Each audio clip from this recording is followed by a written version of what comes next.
ಬೆಂಗಳೂರನ್ನ brand Bengaluru ಮಾಡೋದಕ್ಕೆ ಸರ್ಕಾರ ಡಿ.ಕೆ. ಶಿವಕುಮಾರ್ ಮುಂದಾಗ್ತಾ ಇದ್ದಾರೆ. ಆದರೆ ಇವತ್ತು ಬಿದ್ದಂಥ ಮಳೆಗೆ ಅಕ್ಷರಶಃ ಬೆಂಗಳೂರಿನ ಜನ ನಲಗಿ ಹೋಗಿದ್ದಾರೆ.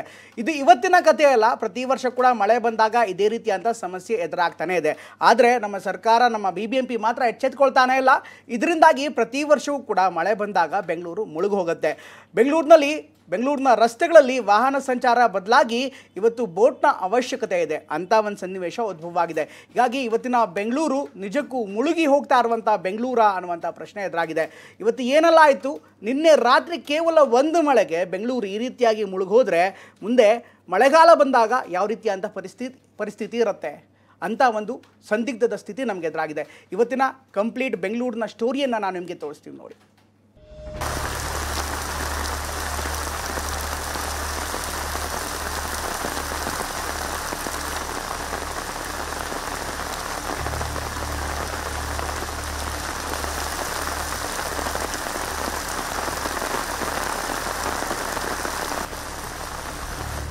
ರಸ್ತೆಯೋ ನದಿಯೋ ಕೆರೆಯೋ ಒಂದೋ ತಿಳಿಯುತ್ತಿಲ್ಲ. ಏರಿಯಾ ತುಂಬೆಲ್ಲ ಪ್ರವಾಹ ಸೃಷ್ಟಿಯಾಗಿದೆ. ಸೊಂಟದವರೆಗೂ ನೀರು ಆವರಿಸಿದೆ. ಬೋಟ್ಗಳು, ಟ್ರ್ಯಾಕ್ಟರ್ಗಳು, JCBಗಳು ರಕ್ಷಣೆಗಿಳಿದಿವೆ. ವೃದ್ಧಾಶ್ರಮಕ್ಕೆ ಜಲ ದಿಗ್ಬಂಧನವಾಗಿದೆ. ಅಪಾರ್ಟ್ಮೆಂಟ್ ಬೇಸ್ಮೆಂಟ್ಗಳು ಬಾವಿಗಳಂತೆ ಬದಲಾಗಿವೆ. ಮನೆಯಲ್ಲಿದ್ದ ಸಾಮಾನು ಸರಂಜಾಮುಗಳೆಲ್ಲ ತೇಲುತ್ತಿದೆ.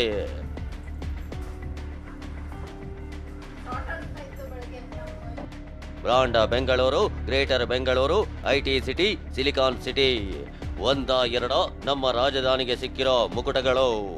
ಆದ್ರೀಗ ಬೆಂಗಳೂರು ಕೆರೆಯೂರಾಗಿ ಪರಿವರ್ತನೆಯಾಗಿದೆ.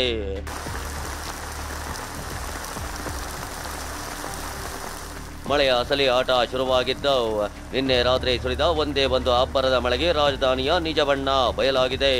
ಬೆಂಗಳೂರಿನ ಹೃದಯ ಭಾಗವೇ ಮಳೆಗೆ ಮುಳುಗಿ ಹೋಗಿದೆ.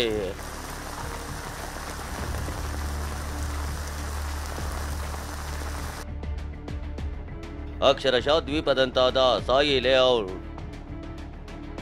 2,000ಕ್ಕೂ ಹೆಚ್ಚು ನಿವಾಸಿಗಳಿಗೆ ಜಲ ದಿಗ್ಬಂಧನ.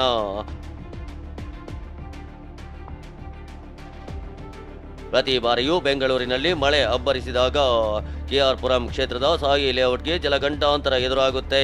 ನಿನ್ನೆ ರಾತ್ರಿ ಸುರಿದ ಮಳೆಗೆ ಸಾಯಿ ಲೇಔಟ್ ದ್ವೀಪದಂತೆ ಬದಲಾಗಿದೆ. 500 ಮನೆಗಳಿರೋ ಈ ಲೇಔಟ್ನಲ್ಲಿ 1,500ಕ್ಕೂ ಹೆಚ್ಚು ಜನ ವಾಸವಿದ್ದು ಹಲವರ ಬದುಕು ಬೀದಿಗೆ ಬಿದ್ದಿದೆ. ಏನ್ ಮನೆ ನೋಡಿ ಏನ್ ಮಾಡ್ತಾ ಇದ್ದಾರೆ. ಸೊಲ್ಯೂಷನ್ ಯಾರ ಹತ್ರ ಇದೆ? ಯಾರ ಹತ್ರ solution? This is a starting problem. ತಿರ್ಗಾ ಮಳೆ ಬರ್ತಾ ಇದೆ, ಮರ್ತಾ ಬಿಡ್ತೀವಿ. ಏನ್ ಮಾಡ್ಬೇಕು ಇವಾಗ? ಇಲ್ಲಿ ಬೋಟ್ ಅಲ್ಲಿ ನನ್ನ ತಂದೆ ICU ಇದೆ. ನಾನು ಇವಾಗ ಹೋಗ್ಬೇಕು, ನಂಗೆ ಟೆನೆಂಟ್ಸ್ ಇದೆ, ಅವ್ರಿಗೆಲ್ಲ ಊಟ ಎಲ್ಲ ಅರೇಂಜ್ ಮಾಡಿಬಿಟ್ಟು ನಾವು ಇವತ್ತು ಹೋಗ್ತೀವಿ ಬೋಟ್ ಅಲ್ಲಿ. ಇವತ್ತು ನೋಡಿ ನೀವು ಏನ್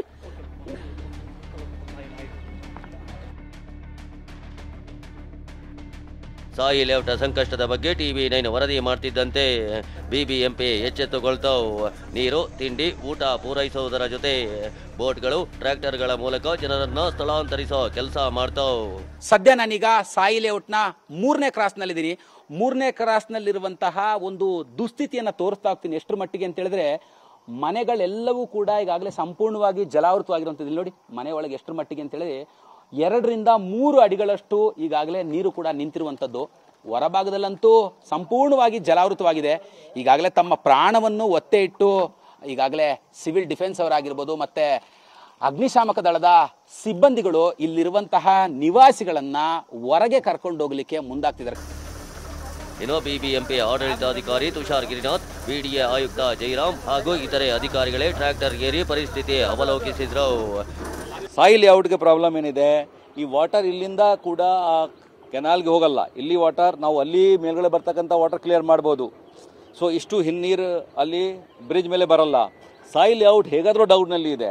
ಅದಕ್ಕಾಗಿ ಒಂದು ಡ್ರೈನ್ ಮಾಡಿಬಿಟ್ಟು ಇನ್ನೊಂದು ವೆಂಟ್ ಮಾಡಬೇಕು. ರೈಲ್ವೆ ಬಂಡ್ ಕೆಳಗಡೆ ಡ್ರೈನ್ ಮಾಡುವಾಗ ಯಾರೊಬ್ಬ ಕೋರ್ಟ್ ಸ್ಟೇ ತಂದಿದ್ದಾನೆ.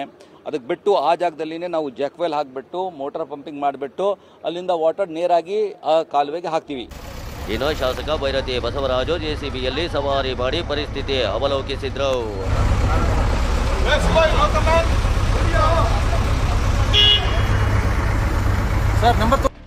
ಅನಾಹುತ ಆದ ಬಳಿಕ ಭೇಟಿ ನೀಡಿದ ಅಧಿಕಾರಿಗಳ ವಿರುದ್ಧ ಸಾಯಿ ಲೇಔಟ್ ನಿವಾಸಿಗಳು ಆಕ್ರೋಶ ಹೊರಹಾಕಿದ್ರು. ದುಡ್ಡಿದ್ರೆ ಆರಾಮಾಗಿ ಖಾಲಿ ಮಾಡ್ಕೊಂಡು ಹೋಗ್ತೀವಿ. ದುಡ್ಡೇ ಇಲ್ಲ ಅಂದ್ರೆ ಎಲ್ಲಿಂದ ಖಾಲಿ ಮಾಡೋದು? ಗೌರ್ಮೆಂಟ್ ಅವರು ಅಲ್ಲಿ ಕೊಡ್ತೀನಿ ಇಲ್ಲಿ ಕೊಡ್ತೀನಿ, ಎಲ್ಲಿ ಕೊಟ್ಟಿದ್ದೀರಾ? ಹಾಳಾಗೋಗಿದ್ದೀವಿ ಅಷ್ಟೇ, ಇನ್ನು ಏನು ಉಳಿದಿಲ್ಲ. ಹೆಣ್ಣೂರಿನಲ್ಲಿ ಅನಾಥಾಶ್ರಮ ಜಲಾವೃತ, ವೃದ್ಧರ ಪರದಾಟ. ಈ ದೃಶ್ಯಗಳನ್ನ ನೋಡಿದ್ರೆ ನಿಜಕ್ಕೂ ಮನ ಕಲಕುವಂತಿದೆ. ಇದು ಹೆಣ್ಣೂರಿನಲ್ಲಿರೋ care shelter public charitable trust. ಮಳೆಯಿಂದ ಈ ಅನಾಥಾಶ್ರಮ ಜಲಾವೃತವಾಗಿದ್ದು ನಿನ್ನೆ ರಾತ್ರಿ ಇಡೀ ಹಿರಿಯ ಜೀವಗಳು ಪರದಾಡಿವೆ. ನಿನ್ನೆ ರಾತ್ರಿಯಿಂದ ಕೂಡ ಈ ಒಂದು ಹೆಣ್ಣೂರು ಬಳಿ ಇರುವಂತ ಈ ಒಂದು ಅನಾಥಾಶ್ರಮ ಎಂದೇ ಅನಾಥಾಶ್ರಮದಲ್ಲಿ ಏಕಾಏಕಿ ತಡರಾತ್ರಿ 2-2:30 ಸುಮಾರಿಗೆ ನೀರು ನುಗ್ಗುತ್ತೆ. ನೀರು ನುಗ್ಗದಂತ ಸಂದರ್ಭದಲ್ಲಿ ಏಕಾಏಕಿ ಎಲ್ಲರೂ ಕೂಡ ಅವರ ರೂಮ್ಗಳಿಂದ ಹೊರಭಾಗಕ್ಕೆ ಬರ್ತಾರೆ. ಆ ಒಂದು ಸಂದರ್ಭದಲ್ಲಿ ಏಕಾಏಕಿ ನೀರು ನುಗ್ಗಿ ಯಾರು ಕೂಡ ಹೊರಗಡೆ ಹೋಗ್ಲಿಕ್ಕಾಗಂತ ಪರಿಸ್ಥಿತಿ ನಿರ್ಮಾಣವಾಗಿದೆ. ನಿನ್ನೆ 2 ಗಂಟೆಯಿಂದ ನಮಗೆ ಮಳೆ ಸ್ಟಾರ್ಟ್ ಆಗಿದೆ ಸರ್. ಯಾರಿಗೂ ನಿದ್ರೆ ಇಲ್ಲ, ಏನಿಲ್ಲ. ಒಂದು ಕಟ್ಲಲ್ಲಿ ಇಬ್ಬರು ಮಲ್ತಾ ಇದ್ದೀವಿ. ಅದರಿಂದ ನೀರು ತುಂಬಿಟ್ಟು ladies toilet, gents toilet full ತುಂಬಿಟ್ಟು ನೀರು ಹೋಗೋಕೆ ಚಾನ್ಸ್ ಇಲ್ಲ. ಅದರಿಂದ ನಮಗೆ ಇನ್ಫೆಕ್ಷನ್ ಆಗಿದೆ. ಸೊ ಊಟ ಮಾಡಬೇಕಾದ್ರೆ ಅವರು ಅಡುಗೆ ಮಾಡೋಕ್ಕೆಲ್ಲ ಫುಲ್ ನೀರು ತುಂಬಿಟ್ಟಿದೆ. ಅದನ್ನ ಅಡುಗೆನೇ ಮಾಡೋಕ್ಕಲ್ಲ. ಸಿಲ್ಕ್ ಬೋರ್ಡ್ ಜಂಕ್ಷನ್ ಬಳಿ ಪ್ರವಾಹ ಸ್ಥಿತಿ. ಅತಿ ಹೆಚ್ಚು ವಾಹನಗಳು ಓಡಾಡೋ ಸಿಲ್ಕ್ ಬೋರ್ಡ್ ಜಂಕ್ಷನ್ನಲ್ಲಿ ಪ್ರವಾಹ ಸ್ಥಿತಿ ಸೃಷ್ಟಿಯಾಗಿತ್ತು. ರಾಜಕಾಲುವೆಯಲ್ಲಿ ನೀರು ಹರಿದು ಹೋಗದ ಕಾರಣ ರಸ್ತೆಯಲ್ಲಿ ಎದೆಮಟ್ಟ ನೀರು ತುಂಬಿಕೊಂಡಿತ್ತು.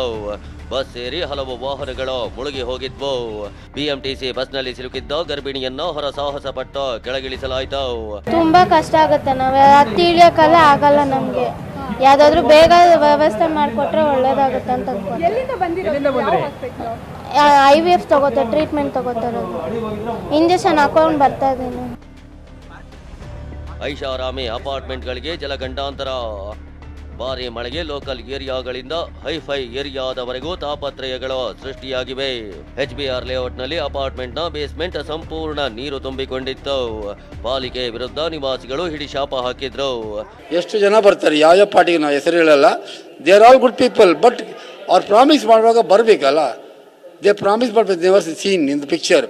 ಅದಕ್ಕೆ ನಾವು ಅವ್ರದ್ದು ರಿಕ್ವೆಸ್ಟ್ ಮಾಡ್ತೇವೆ, ಯಾರು ಗೌರ್ಮೆಂಟ್ಗೆ ಬಂದು BBMP ಡ್ರೈನೇಜ್ ಸಿಸ್ಟಮ್, ರಾಜಕಾಲುವೆ ಸಿಸ್ಟಮ್, ಡ್ರೈನೇಜ್ ಸಿಸ್ಟಮೇ ಇಲ್ಲ ನೋಡಿ. ಎಲ್ಲ ಕಷ್ಟಪಟ್ಟು ಬೆವರಿಸಿದ ಕಾಸು ಹಾಕಿದ್ದಾರೆ, ಮನೆ ಕಟ್ಟಿದ್ದಾರೆ, ನೀರು ಮನೆಯಲ್ಲಿ ಬರ್ತಾ ಇದ್ದಾರೆ, ಎಲ್ಲಿ ಹೋಗ್ತಾರೆ? ಕೋರಮಂಗಲದಲ್ಲೂ ಶ್ರೇಯಿ ಹಾಗೂ ದಿ ಹೈ ಬಿಸ್ಕಸ್ ಅಪಾರ್ಟ್ಮೆಂಟ್ನ ಬೇಸ್ಮೆಂಟ್ಗಳಿಗೆ ರಾಜಕಾಲುವೆ ನೀರು ನುಗ್ಗಿ ಬೈಕ್ಗಳು ಜಲಾವೃತವಾಗಿದ್ವು. ಮತ್ತೊಂದೆಡೆ ಈಜೆಪುರದಲ್ಲಿ ಮನೆಗಳಿಗೆ ನೀರು ಆವರಿಸಿ ಎಲೆಕ್ಟ್ರಾನಿಕ್ ವಸ್ತುಗಳು, ಇತರೆ ಸಾಮಗ್ರಿಗಳು ನಾಶವಾಗಿವೆ.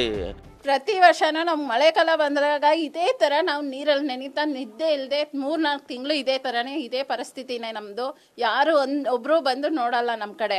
ನಮ್ಮದು ಏನಿದ್ರು ಈ ಥರ ಮಾಡಿಕೊಂಡು ಎಲ್ಲ ಎತ್ತಿಟ್ಕೊಂಡು ಮತ್ತೆ ಇಳಿದ ತಕ್ಷಣ ಏನೋ ಹೋಯ್ತು, ಎಲ್ಲ ಹೋಯ್ತು. ನಮ್ಮದು ಏನೂ ಇಲ್ಲ, ಎಲ್ಲ 2ನೇ ಸಲ. ಇನ್ನು ಸಂಪಂಗಿ ರಾಮನಗರದಲ್ಲಿ ಪೊಲೀಸ್ ಠಾಣೆಗೂ ನೀರು ಹೊಕ್ಕಿತ್ತು.